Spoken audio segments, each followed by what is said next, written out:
है मैथ्स की क्लास में। तो स्टार्ट कर लेते हैं पहले क्वेश्चन से। तो आज का पहला क्वेश्चन स्क्रीन पर है आपके सामने। क्वेश्चन है, यदि ब्याज दर पहले वर्ष के लिए 2.5% प्रति वर्ष और दूसरे वर्ष के लिए 2% प्रति वर्ष है तो 2 वर्षों में 6,000 का चक्रवर्ती ब्याज ज्ञात कीजिए। तो हमें राशि 6,000 पर निकालना है चक्रवर्ती ब्याज, तो 6,000 लिख लो।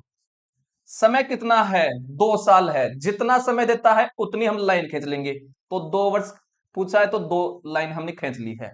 अब देखिए पहले साल के लिए 2.5% रेट लगा रहा है, तो 2.5% को हल कर लो। तो 2.5 और परसेंटेज का साइन हटाते ही बट्टे में 100 आ जाएगा। अब देखिए ये पॉइंट हटाऊंगा तो बट्टे में 1 जीरो और आ जाएगा। 25 के पहाड़े से 25 कम 25 और 25 चौक 100, ये 40 बार, यह आ गया 1/40। तो पहले साल का हो गया है 1/40।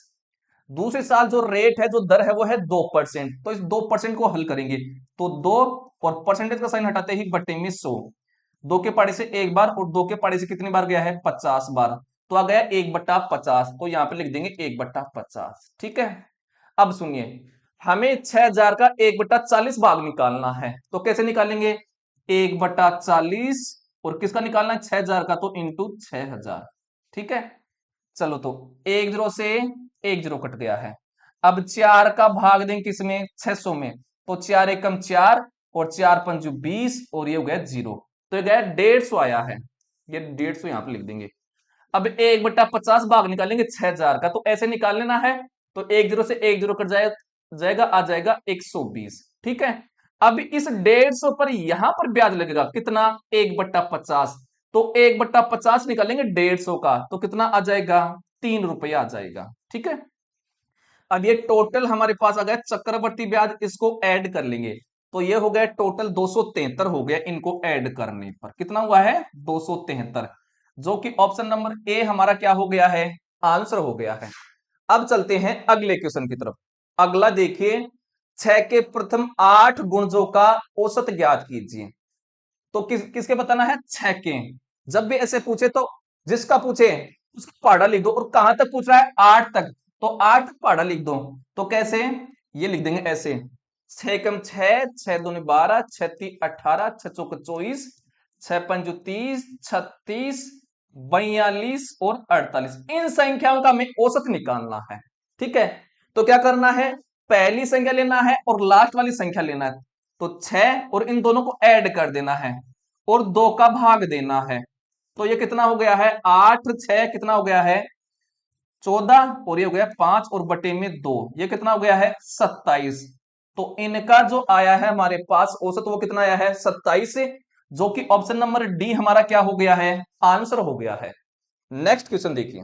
अगला है, ऋचा के व्यय और बचत का जो अनुपात है वो है 2:1 है। यदि उसकी आय और व्यय में क्रम से 20% और 18% की वृद्धि होती है तो उसकी बचत में प्रतिशत वृद्धि हमें ज्ञात करनी है। तो यहां पर क्वेश्चन में बात कर रहा है वो किसकी, आय की बात कर रहा है, व्यय की बात कर रहा है और बचत की बात कर रहा है। ठीक है। अब देखिए व्यय और बचत का अनुपात हमें देगा कितना, 2:1। तो व्यय तो 2 है और बचत 1 है। देखिए व्यय और बचत दोनों को मैं ऐड कर दूंगा तभी क्या बनती है, आय बनती है। तो 2 और 1 कितना हो गया, 3, तो आय हो गई है 3। ठीक है, समझ में आ गया होगा। अब देखिए इसके पीछे मैं 2 जीरो लगा देता हूं, सबके पीछे 2 जीरो लगा दो। जब सबके पीछे लगाते हैं तो कोई फर्क नहीं पड़ता है। तो आय को तो मान लिया 300, व्यय को मान लिया 200 और बचत को मान लिया है 100। अब क्या बोल रहा है, क्वेश्चन में बोल रहा है आय में 20% की वृद्धि हो गई है। देखिए शुरुआत में जो आय ये होती है अपने आप में 100% होती है। अब 20% की वृद्धि हो गई है तो आय अब कितनी हो गई है, 120% हो गई है। तो इस 300 का 120% निकालूंगा, तो 120 और परसेंटेज का साइन हटाते ही बटे में 100, और किसका निकालना है, 300 का, तो इंटू 300, 2 जीरो से 2 जीरो और 12 3 36, मतलब आय अब कितनी हो गई है, 360 हो गई है। और अब क्या बोल रहा है क्वेश्चन में, 18% की वृद्धि होती है किसमें, व्यय में। जो व्यय है ये अपने आप में 100% है। अब 18% की वृद्धि और हो गई है तो व्यय कितना हो गया, 118% हो गया है। तो इस 200 का 118% निकालूंगा, तो 118 और परसेंटेज का साइन हटाते ही बट्टे में 100, और किसका निकालना है, 200 का, तो इंटू 200, 2 जीरो से 2 जीरो, 8 दूनी 16, 2 और 1 3 और 2, ये हो गया है। तो 360 रुपए में वो 236 क्या कर रहा है, खर्च कर रहा है अर्थात व्यय कर रहा है, तो बचत कितनी हो जाएगी? तो इस 360 में वो 236 निकाल दूंगा, तो माइनस कर लो, तो 4 हो गया है और ये 2 और ये 1, 124 आ गया है। ठीक है, अब देखिए हमें पूछा है बचत में कितने प्रतिशत की वृद्धि हुई है। पहले बचत थी 100 रुपये, अब हो गई है 124। यहां पर कितने की वृद्धि हो गई है? 24 रुपए की। किस पर हुई है ये? इस 100 रुपए पर, तो 100। अब इसको हमें प्रतिशत में बदलना है, किसी भी संख्या को प्रतिशत में बदलना तो उसको 100 से गुणा करते हैं, तो इसको ऊपर 100 से गुणा कर दो। ठीक है, 100 से 100 कट गया, कितना गया है? 24% की वृद्धि हुई है, जो कि ऑप्शन कौन सा हो जाएगा? देखिए ऑप्शन क्या है? गलत है। ठीक है, 24% आएगा, तो ऑप्शन ये हो जाएगा 24%। ठीक है, अब चलते हैं नेक्स्ट क्वेश्चन की तरफ। अगला देखिए, एक खोखला घन कागज से बना है जिसका आयतन 512 घन इकाई है। घन बनाने के लिए कितने वर्ग इकाई कागज की आवश्यकता होगी? तो हमें घन का आयतन दे रखा है। घन का आयतन क्या होता है? तो घन का आयतन बराबर होता है भुजा क्यूब, अर्थात ए क्यूब होता है। आयतन हमें दे रखा है 512, तो ये लीजिए 512 बराबर ए क्यूब। अगर मुझे ए का मान निकालना है तो मैं 512 क्या लूंगा? घनमूल निकालूंगा। तो ये 512 ये किसका घन है? 8 का है, तो 8 आ जाएगा, क्या भुजा आ जाएगी 8। ठीक है, अब देखिए वो क्या कर रहा है, वो बोल रहा है घन बनाने के लिए कितने वर्ग इकाई की कागज की आवश्यकता होगी, यानी कि हमें संपूर्ण पृष्ठीय क्षेत्रफल निकालना है। तो घन का संपूर्ण पृष्ठीय जो क्षेत्रफल का सूत्र होता है, संपूर्ण पृष्ठीय क्षेत्रफल का जो फॉर्मूला होता है 6a² होता है। तो 6, ए का मान 8 हो गया, तो 8 का स्क्वायर कितना हो गया? 64। अब इसको गुणा कर लो, तो 6 चौको 24, 36 और 2 38, तो यह हो जाएगा 384, जो कि ऑप्शन नंबर कौन सा हो गया है? सी हमारा आंसर हो गया है। नेक्स्ट देखिए, एक नाव धारा की प्रतिकूल दिशा में एक आवर में 3 किलोमीटर चलती है और धारा की अनुकूल दिशा में 12 मिनट में 1 किलोमीटर चलती है। नाव को स्थिर जल में 6 किलोमीटर जाने में कितना समय लगेगा, यह हमें निकालना है। आइए, तो चाल बराबर क्या होता है? चाल बराबर होता है दूरी बटे समय, दूरी बटे समय। ठीक है, अब देखिए न तो हमें नाव की चाल दे रखी है, न ही धारा की चाल दे रखी है, तो मैं नाव की चाल मान लेता हूं x और धारा की चाल मान लेता हूं y। अब देखिए जब नाव जो है ये प्रतिकूल दिशा में जाती है, प्रतिकूल दिशा में जाएगी, तो धारा और नाव की चाल जो हो जाएगी वो माइनस हो जाएगी। ठीक है, तो नाव की चाल में से क्या घटा देंगे? नाव की चाल में से घटा देंगे धारा की चाल, तो x माइनस वाई, ये हो जाएगी चाल बराबर कितनी दूरी तय कर रही है? 3 किलोमीटर, तो 3, और समय कितना ले रही है? 1, तो 1, तो x माइनस वाई बराबर कितना हो गया है? 3 आ गया है। ठीक है, पहली बात तो ये हो गई है। अब दूसरी कंडीशन क्या बोल रहा है? ये बोल रहा है जब धारा की अनुकूल दिशा में जाती है, जब अनुकूल दिशा में जाती है मतलब जिस तरफ पानी बह रहा है उस दिशा में नाव चलती है, तो दोनों की चाल ऐड हो जाती है, तो दोनों की चाल ऐड कर दो, यही सूत्र काम आएगा। तो x प्लस वाई, और दूरी कितनी तय कर रही है? दूरी तय कर रही है 1 किलोमीटर, तो 1, समय कितना ले रही है? 12 मिनट, तो 12। देखिए ये 12 किसमें है? मिनट में है, हमें इसको घंटे में बदलना है। तो मिनट को जब घंटे में बदलते हैं तो 60 का भाग देंगे, तो इस 12 में 60 का भाग दूंगा, जब 60 का भाग दूंगा तो 60 ऊपर चला जाएगा, तो ऊपर लिख देंगे ऐसे, तो 12 पंजू 60, तो x प्लस वाई बराबर कितना हो गया है? 5 आ गया है। ठीक है, तो दूसरी बात ये आ गई हमारे पास। अब क्या कर लेंगे? इस समीकरण के द्वारा और इस समीकरण के द्वारा हम x का मान निकाल लेंगे। ठीक है, मतलब नाव की चाल निकाल लेंगे। तो यहां पर लिखता हूं मैं, ये लीजिए x माइनस वाई बराबर 3 है एक तो, और x प्लस वाई बराबर कितना हो गया है? 5। ठीक है, अब इनको जोड़ लो, तो देखिए y से तो y कट गया है, यहां पर x और x कितना हो गया? 2x बराबर 8। x का मान निकालूंगा क्या हो जाएगा? 2 का भाग 8 में दीजिए, कितना गया है? 4 आ गया है। मतलब नाव की चाल कितनी है स्थिर जल में? 4 है। हमें पूछा है कि 6 किलोमीटर की जाने में कितना समय लगेगा, तो समय बराबर क्या होता है? समय बराबर होता है दूरी बटे चाल, दूरी बटे चाल। दूरी कितनी है चलनी है? 6 किलोमीटर, तो 6। चाल कितनी है नाव की? स्थिर जल में पूछ रहा है, तो वो जो नाव की चाल है उसका भाग देंगे, तो 4। अब देखिए 6/4 हो गया है, ये घंटे में आएगा। इसको मिनट में चेंज कर दूं, तो जब घंटे को मिनट में चेंज करते हैं तो 60 से गुणा करते हैं, तो 60 से गुणा कर दूं तो 4 का ये कितने बार गया है, ये गया है 15 बार, और 15 छिक गए 90, मतलब 90 मिनट लगेंगे। अब इस 90 मिनट को चेंज कर लीजिए किसमें, आवर और घंटे में, तो आ जाएगा 1 घंटा 30 मिनट। ऑप्शन नंबर बी हमारा हो जाएगा आंसर। देखिए मैंने हर एक कंसेप्ट को समझाया है।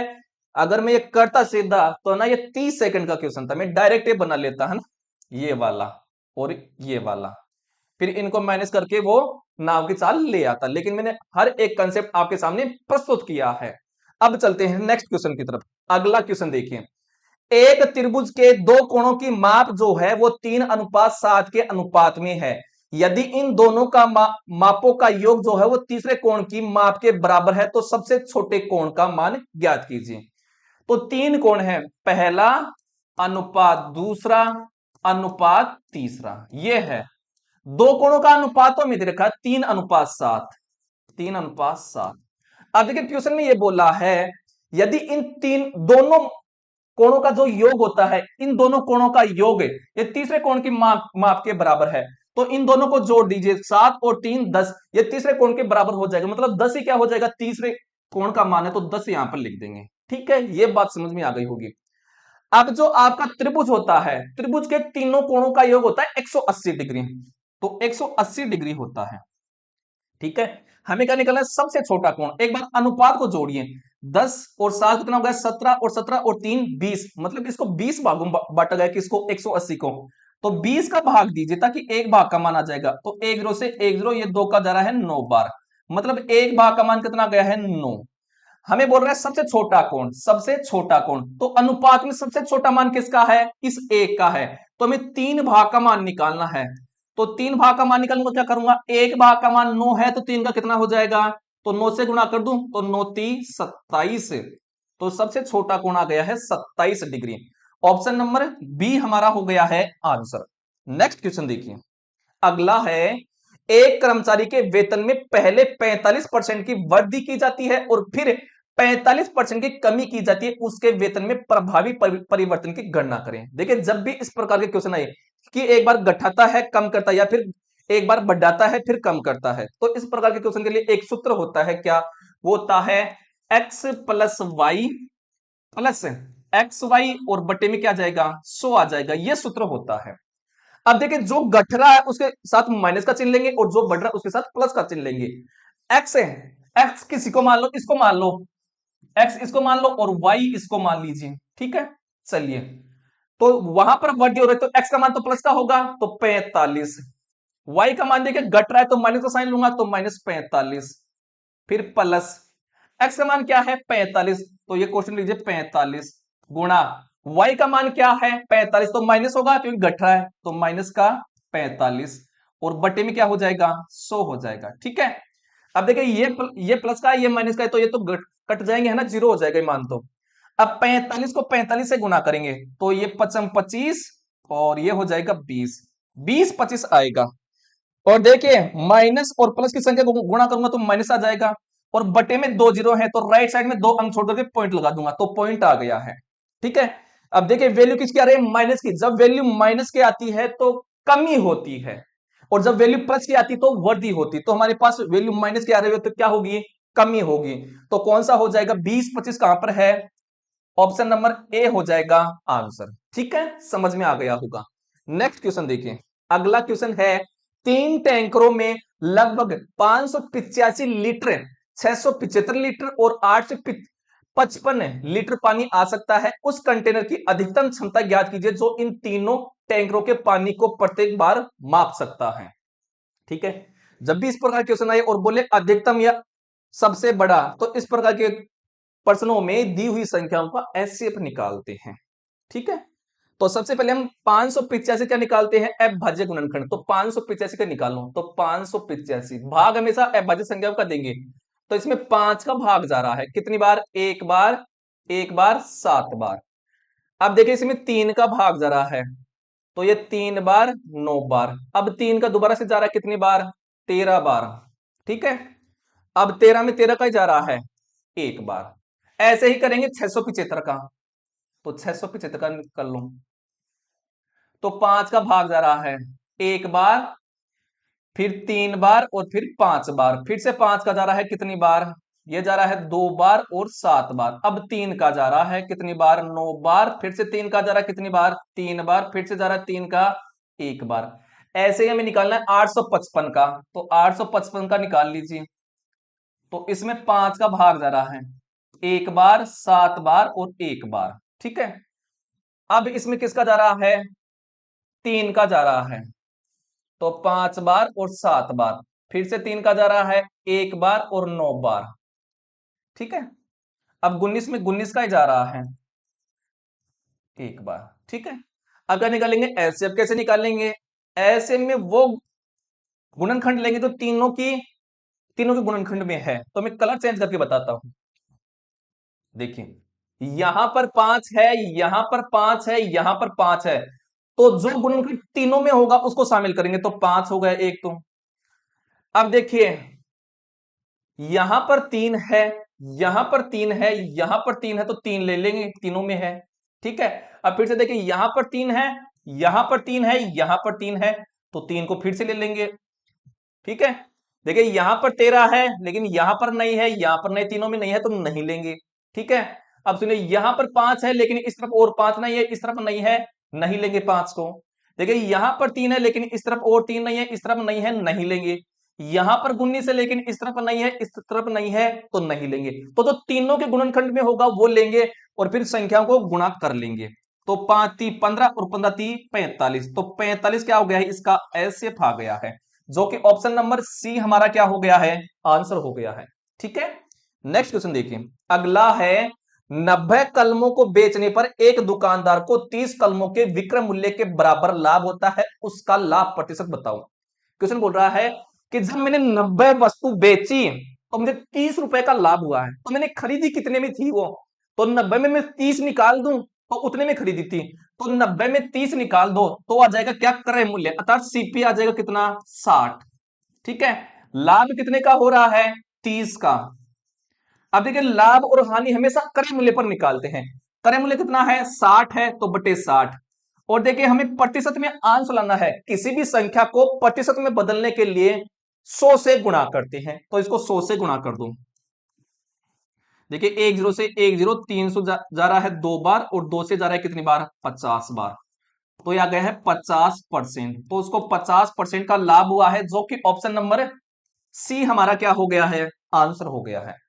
नेक्स्ट क्वेश्चन देखिए, नेक्स्ट क्वेश्चन है यदि आयकर में 20% की वृद्धि होती है तो प्रभावी आय में 10% की कमी होती है, आयकर की दर ज्ञात करो।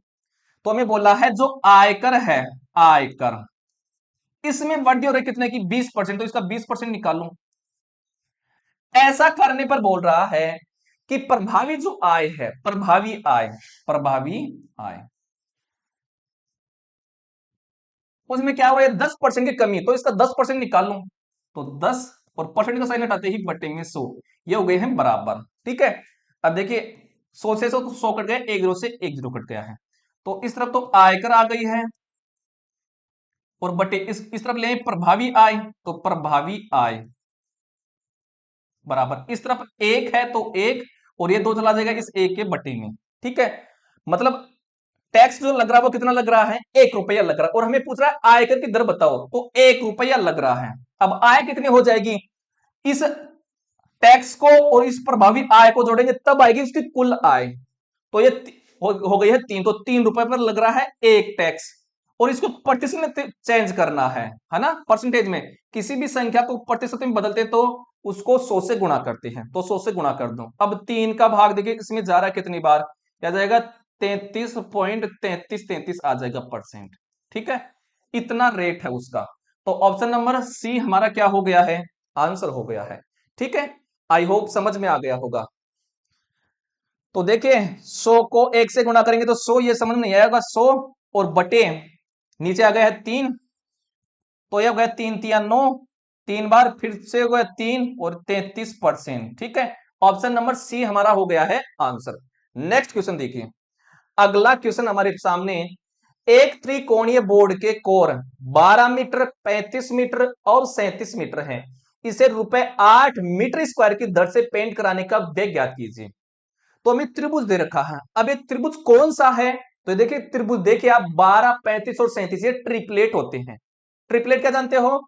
जैसे होता है ना, कर्ण का स्क्वायर बराबर आधार का स्क्वायर प्लस लंब का स्क्वायर। तो इसमें जो 37 का जो स्क्वायर करेंगे ना, वो 12 के स्क्वायर और 35 के स्क्वायर के योग के बराबर हो जाएगा। इसको बोलते हैं ट्रिपलेट। ठीक है, इसका मतलब ये क्या है? राइट एंगल है, मतलब समकोण है। तो मैं एक बार क्या निकालूं? समकोण त्रिभुज का क्षेत्रफल निकालूं, क्योंकि क्षेत्रफल पर ही तो वो क्या करेगा? पेंट करेगा। तो समकोण त्रिभुज का क्षेत्रफल होता है 1/2 इंटू आधार और इंटू ऊंचाई, ये होता है। तो 1/2 इंटू आधार कितना है? 12 है। ऊंचाई कितनी है? 35। ठीक है, ये कितनी बार गया है? 6 बार। और 6 को 35 से गुणा करो, तो 6 पंजू 30 और 36 18 और 3 21, 210 मीटर स्क्वायर क्षेत्रफल आया है। और हमें क्वेश्चन में बोला है 1 मीटर स्क्वायर का 8 रुपए लेता है। टोटल कितने मीटर स्क्वायर है? 210।